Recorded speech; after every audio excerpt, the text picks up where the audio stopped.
अगर आप लोग क्लास 10 के छात्र हैं और 2026 में फाइनल बोर्ड परीक्षा का एग्जाम है तो आप लोग इस वीडियो को लास्ट तक जरूर देखेंगे, क्योंकि इस वीडियो में हम लोग सोशल साइंस यानी सामाजिक विज्ञान का गेस ऑब्जेक्टिव क्वेश्चन लेकर आए हैं।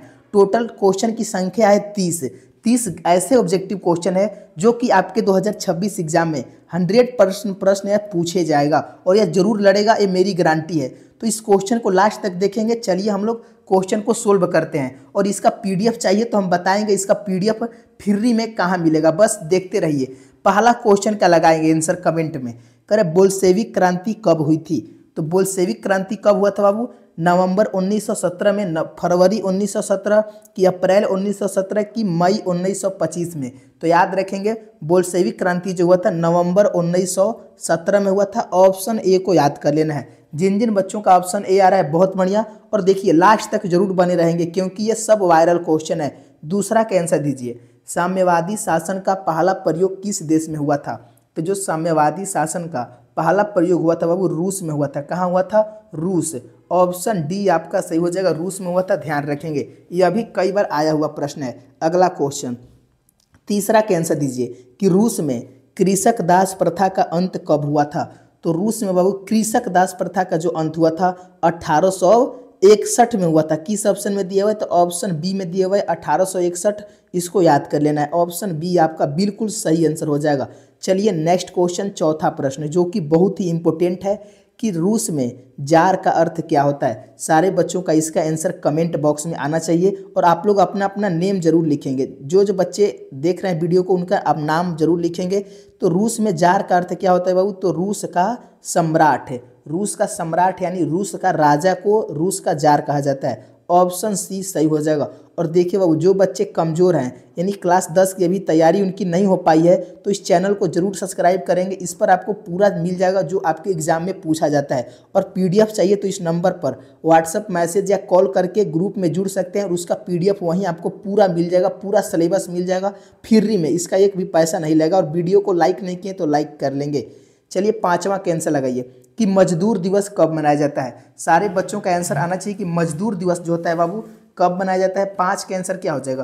तो 1 मई को मजदूर दिवस जो होता है 1 मई को मनाया जाता है। ऑप्शन डी आपका सही हो जाएगा, ध्यान रखेंगे। चलिए 6वां का आंसर दीजिए कि निम्नलिखित में यूरोपियन में से कौन समाजवादी नहीं था? तो इसमें यूरोपियन समाजवादी कौन नहीं था?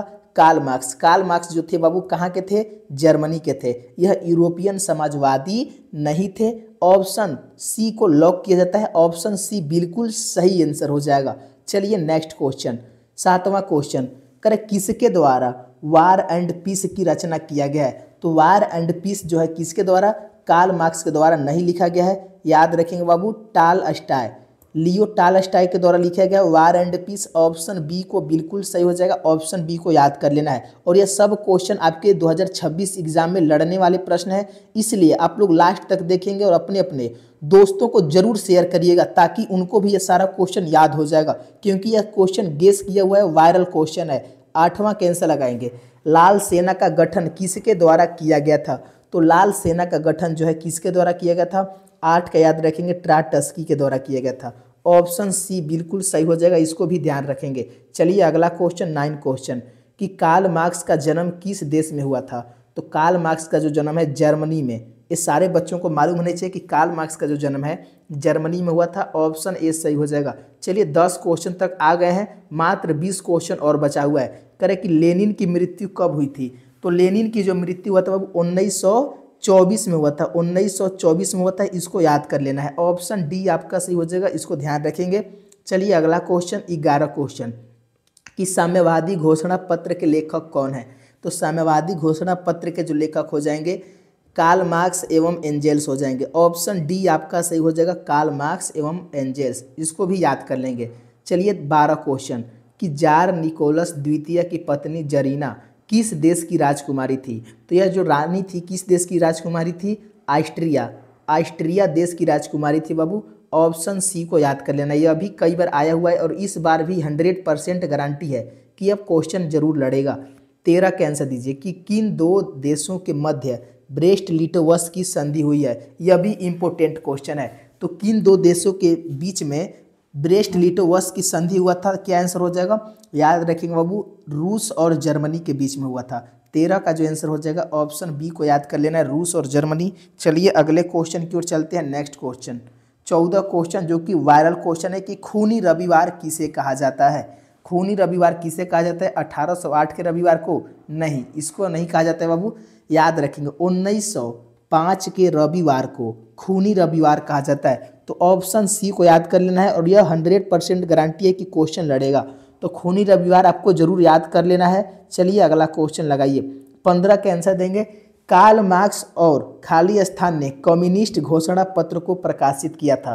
तो कार्ल मार्क्स और खाली स्थान ने कम्युनिस्ट घोषणा पत्र का प्रकाशित किया था, किसने किया था।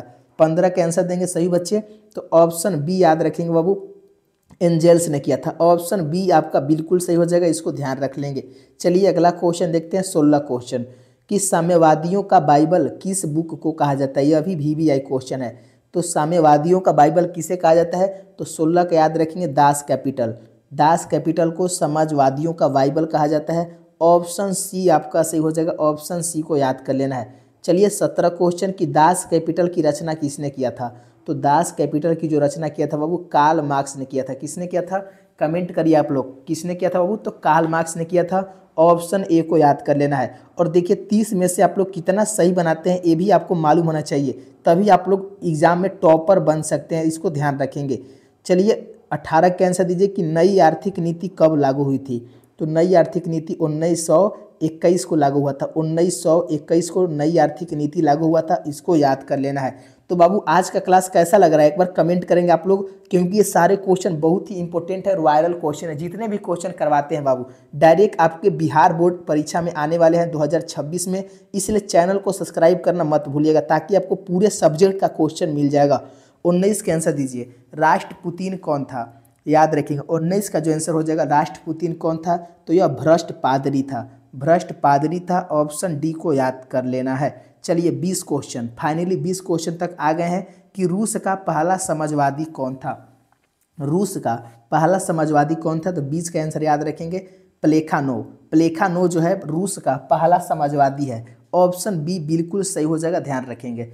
चलिए 10 क्वेश्चन और है। 21 का आंसर दीजिए कि किस फसल को उजला सोना कहा जाता है। तो उजला सोना जो है किस फसल को कहा जाता है, याद रखेंगे कपास। कपास जो होता है उजला होता है, इसलिए इसे उजला सोना कहा जाता है। यह भी VBI क्वेश्चन है, इसको भी जरूर याद कर लेंगे। जो जो VBI लगा रहे हैं वो तो जरूर आएगा इस साल। 22 का आंसर दीजिए कि भारत में कौन सा राज्य सबसे अधिक गेहूं का उत्पादन करता है।